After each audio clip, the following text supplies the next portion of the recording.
Vancouver, a mega church. You've been hired, and your job is to serve, to minister to the community, to represent the faces that usually don't make it past the front door of a building like this. You have been doing your job. You've been pointing out the absence of the church from indigenous communities, naming what it isn't being said from the pulpit. The church sits on unceded territory and has never said once the word from that stage. You sit down in a meeting with a senior pastor, two other men in the room, all white, all watching, and he says, "Go back to your country if you like First Nations so much." That sentence, from a man who calls himself a shepherd of God's people, on unceded land, in a church with a communications team, with a big budget, you froze. You felt like a punch to the chest. 3 men watch you receive it. Nobody said a word. What happened next is the part that cost me something to say out loud. I was made to apologize for advocating for the poor, for doing the work the church has decided it was not its problem. I said sorry in that room with those 3 witnesses to survive that meeting. I knew exactly what I was doing. I knew exactly what it was. I sent my resignation. I lost the income. I walked away. I had legal grounds. It was discriminatory. It was racist. There were witnesses, 3 of them. I had everything I needed to drag that building and that man into a courtroom. I chose not to. Not because I was afraid. Not because I doubted what happened.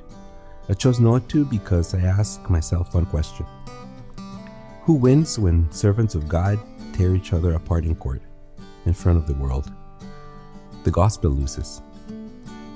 And the gospel was what I was there to protect, even from people who might be abusing it. That choice to lay it down, it is the most costly act of faith in this story. Not the advocacy, not the resignation. The decision not to pursue it in order to protect something larger than myself. I tell you this story not as a confession, not as therapy. I tell you this story because this dynamic, power protecting itself at the cost of justice, is not a relic of another century. It is alive in our churches right now, in our cities, in the buildings on your street. And this story has a name. It has a theology and a saint. His name is Óscar Romero y Galdames, Archbishop of El Salvador. Born in 1917 in Ciudad Barrios, El Salvador. The same country my family comes from, the same soil. In 1977, he was appointed Archbishop because the powerful thought he was safe, conservative, institutional, not a troublemaker. The government, the military, the wealthy landowners, they saw a man they could manage, someone who would hold the church in its lane and not ask too many questions. They were wrong. His close friend, a Jesuit priest named Rutilio Grande, was working with the poor in the countryside, organizing, advocating, living out the gospel in the dirty roads of El Salvador. On March 12, 1977, Grande was assassinated by a death squad. Romero drove to the scene. He saw the body, and something broke open in him that never closed again. He never went back to being the man the establishment thought they had appointed. He began using Sunday homilies, broadcast on radio across the entire country, to document what was happening. The disappearances, the torture, the names of the dead, week after week. People across El Salvador turned on the radios to hear their archbishop, named when no one else would name. In February 1980, he wrote directly to U.S. President Jimmy Carter.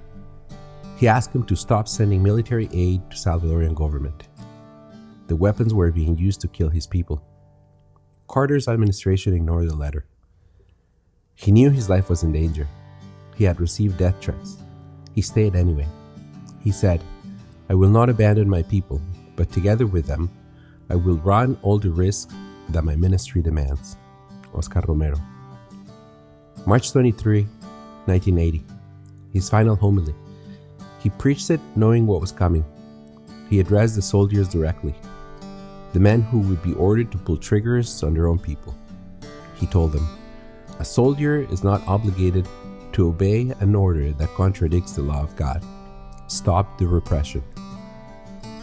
And then, in words I cannot improve on, he said this: "May this body that was immolated and this flesh that was sacrificed for humankind also nourish us so that we can give our bodies and our blood to suffering and to pain, as Christ did, not for our own sake, but to bring justice and peace to our people." That was Romero's last homily, March 23, 1980. The next day, March 24, 1980, he was saying Mass at a small hospital chapel in San Salvador. A single gunshot. He died at the altar with the Eucharist in his hand. The church that killed him, the institution that aligned itself with the powerful and looked away while the poor were massacred, eventually called him holy. In 2018, Pope Francis canonized Óscar Romero as a saint. Sit with that. The church that killed him called him holy, nearly 40 years later. That's not a footnote. That's the whole story of what institutions do with prophets.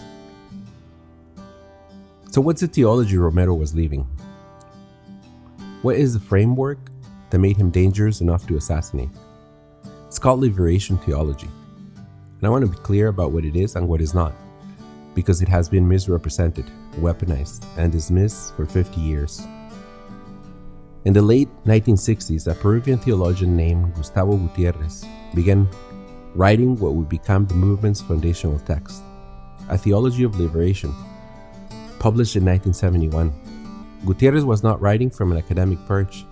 He was writing from base communities, comunidades de base, where ordinary people with little education were gathering to read the Bible together and asking the most fundamental questions any believer can ask. What does this say about my life right now? The answer the text kept giving is the preferential option for the poor. God is not neutral. That is the core. The God of Scripture does not look at all human situations with equal detachment. God takes a side. The prophets of the Old Testament are relentless on this. Justice for the widow, the orphan, the stranger. The Magnificat, Mary's song in Luke 1, says, "The mighty are brought down from their thrones, and the humble are lifted up." The Sermon on the Mount, Matthew 25, "Wherever you did for the least of these, you did for me." The question Liberation Theology forces every institution to answer is simple. Whose side are you on? And whose side does your budget reflect? The methodology is 3 movements: see, judge, act. See. Look at reality as it actually is. Don't theologize past the suffering in front of you. See it. Sit in it. Name it. Judge. Read that reality through Scripture. What does God say about this specific situation, this specific people, this specific injustice? Act. Do something. The gospel is not a set of ideas to hold. It is a practice to live. Word and deed, simultaneously. This is what made it dangerous. Several governments in Latin America, backed by the United States during the Cold War, labeled Liberation Theology as Marxist. They used that label to justify killing its practitioners. In November 1989, 9 years after Romero's assassination, 6 Jesuit priests, their housekeeper, and her teenage daughter were murdered at the Universidad Centroamericana in San Salvador, shot at close range by the Salvadorian military. Those soldiers had been trained at the U.S. Army School of the Americas, Fort Benning, Georgia. The theology was not dangerous because it was Marxist. It was dangerous because it was accurate. It named who was poor and why, and it named who was benefiting from their poverty. That is a thing institutions will kill to protect. I did not encounter this theology in a seminary. I encountered it in the margins. I've sat with people at their worst, addicted, unhoused, sick, unseen. I've sat in hospital rooms, in shelters, in service vehicles across tables from people who haven't been treated like human beings in a very long time. in jail cells. And in those rooms, in those faces, I have encountered God, not as a metaphor, not as a pastoral technique, as a reality.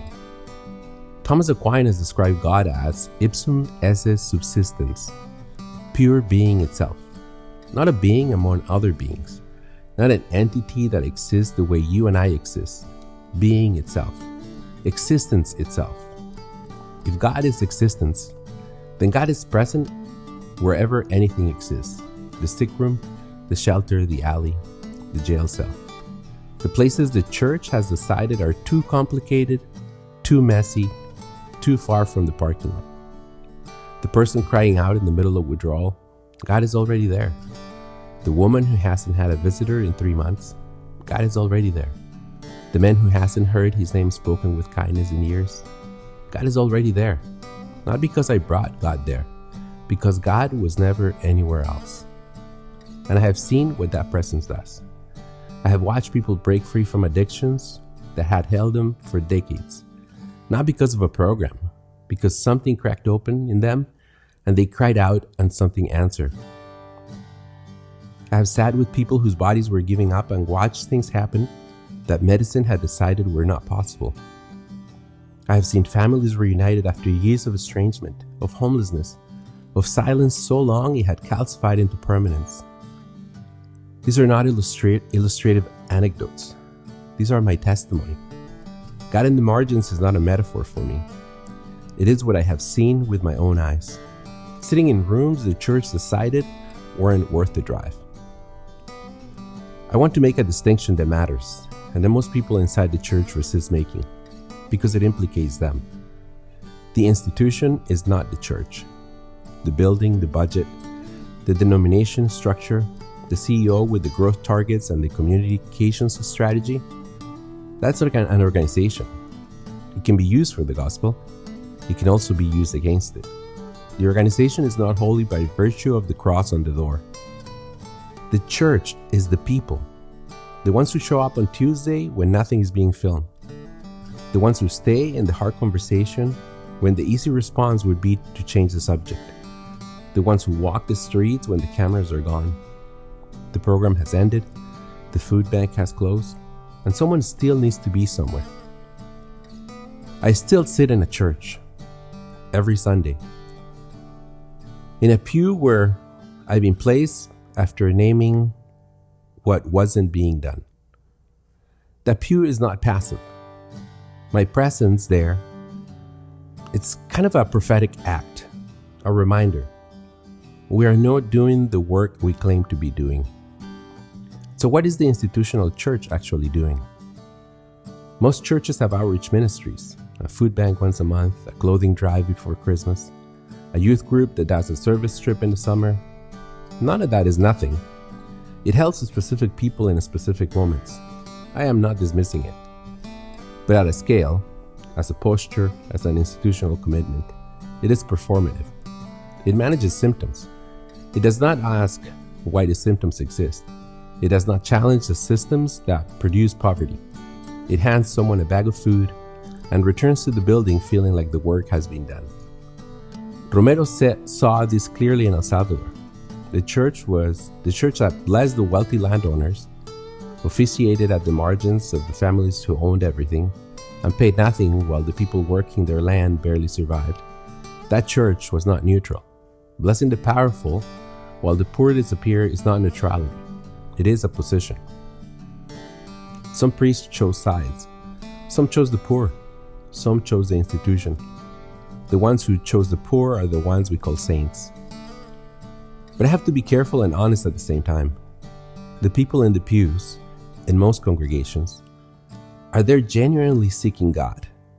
They are not the CEO. They are not the budget committee.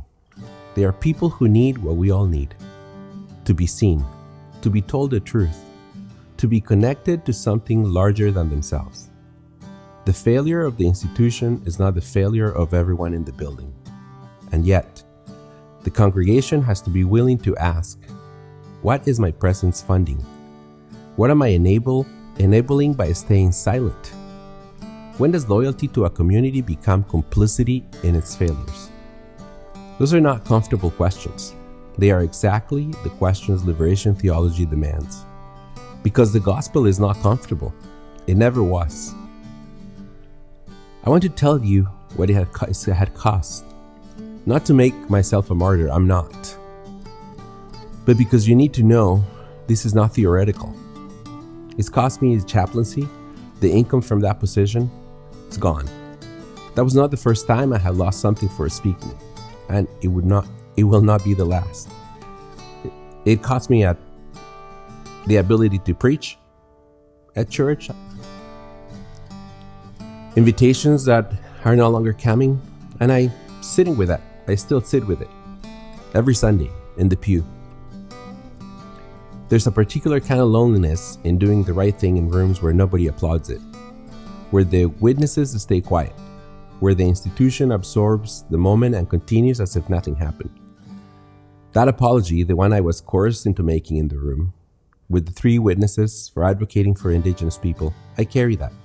Not as shame, as information. What power does, when it has the architecture to do, is make you apologize for your own dignity. It makes the advocate responsible for the offense taken by the powerful. You said something true and inconvenient, and you were made to say sorry for it. I know exactly what happened in that room. The fact that I can name it clearly without flinching is not small.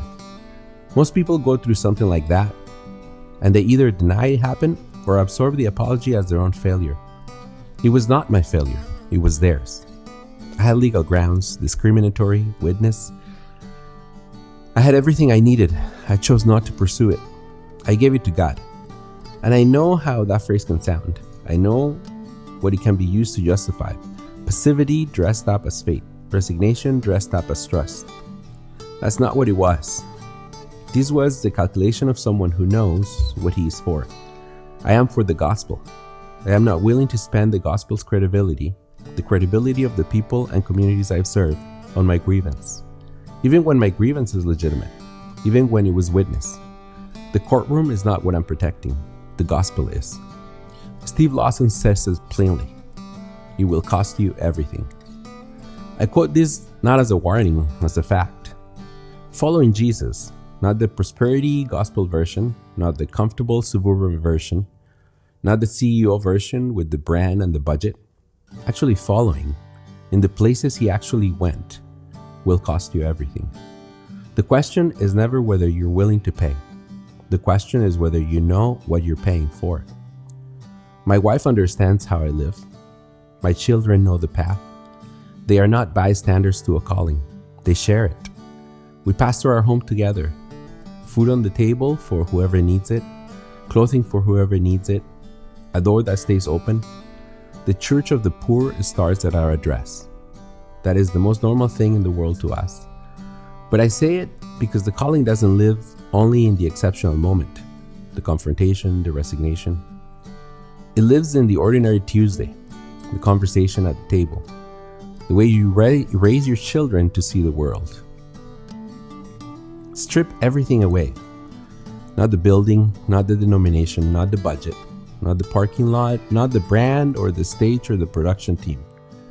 Not the CEO title on the door, not the 10-year vision, not the growth targets, and what is left. A God who is present everywhere. In the sick room, in the alley, the shelter, the jail cell. Because God is existence itself. Ipsum esse subsistens. Before the church existed, God was there. After every institution has collapsed, God will be there. A Jesus who chose the margins, who was not born into comfort, who was born in a feeding thorough, in a region under military occupation, to a family that became refugees within weeks of his birth, who spent his public life among the sick, the possessed, the tax collectors, the prostitutes, the people the religious establishment had decided were too contaminant to touch, who died executed by the state at the request of the religious establishment. That is not coincidence. That is the shape of the gospel. And a command: love your neighbor, feed the hungry, clothe the naked, visit the prisoner, welcome the stranger. Matthew 25 is not allegory.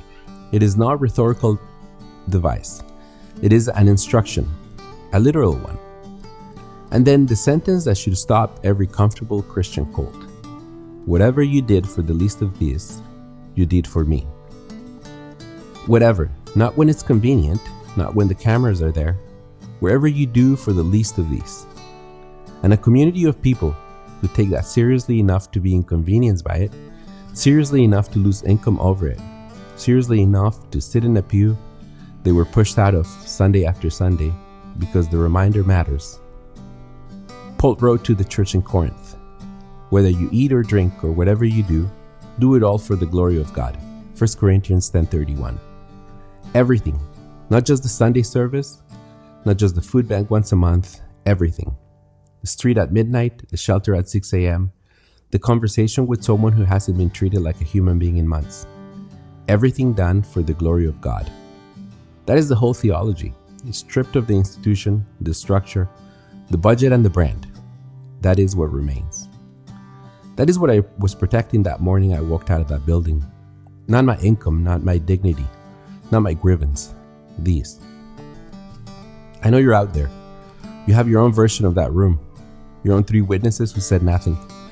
Your own apology you were made to give for something that was not your fault. Maybe it was in a church. Maybe it was in a workplace. Maybe it was in a family. The architecture changes. The dynamic is always the same. To those people, I want to speak directly. What happened to you was real. You do not need to minimize it, explain it away, or carry it as your failure. It was not your failure. You are not alone. The work you were doing before they pushed you out, it is still the work. The people you were serving, the truth you were naming, the gospel you were protecting, none of that ended with the meeting. None of that ended with the apology. None of that ended with the resignation. Romero said he would not abandon his people. He would run every risk his ministry demanded. He said this knowing that someone was going to kill him for it. He said it anyway, from a pulpit, on a microphone, so that people listening on the radios across El Salvador would know someone sees them. Someone will not look away. He said it. And then the next day, he died at the altar. 38 years later, the church called him holy. You may not see the vindication in your lifetime. I may not see mine. Romero didn't see his. But the work is still the work. Tenemos la tarea de llevar toda la vida bajo el señorío de Jesucristo. Debemos proclamar y demostrar el evangelio en palabra y obra. Si Jesús recibió vituperios y golpes, ¿quién soy yo para pensar que mi vida será más fácil? Nuestro compromiso es con la justicia, la reconciliación y la liberación de toda opresión. Y eso nos lleva a hacer todo para la gloria de Dios. No estamos solos. Él camina con nosotros en todo momento. What does it mean to follow Jesus right now? What does it mean to be Latin American today? It means running the risk your ministry demands. It means your body on the streets when the church is in the building. It means the apology you were forced to make, and it does not define you. It means the gospel you protected, the morning you walked out, the Sunday you kept showing up, the Tuesday you went back out. It is still all worth protecting. It always will be. Hasta la próxima.